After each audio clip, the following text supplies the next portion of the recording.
Let's recap. Understanding a common English phrase. Hello, everyone. In today's video, we're going to explore the phrase, let's recap. It's a phrase you might have heard in meetings, classrooms, or even in casual conversations. Understanding this phrase can greatly enhance your English communication skills. So, let's dive in and unravel the meaning and usage of let's recap. Let's recap is a phrase that's used to suggest going over the main points or important details of a discussion or event that has already taken place.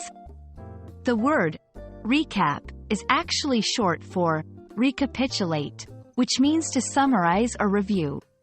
When someone says, let's recap, they are essentially inviting others to review the key information or conclusions that have been discussed. This phrase is commonly used in various contexts. In meetings, to summarize the main points before ending.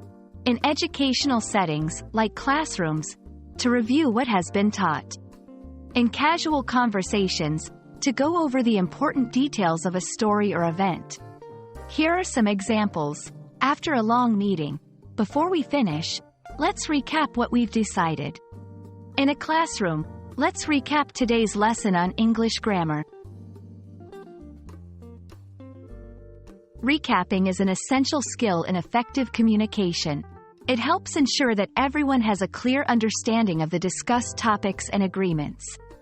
It's especially useful in learning environments to reinforce knowledge and in professional settings to clarify objectives and actions. I hope this video helped you understand the phrase, let's recap, and its importance in communication. Remember, it's a handy phrase to summarize and review information in various contexts. Thank you for watching, and I look forward to helping you learn more English phrases in our next videos.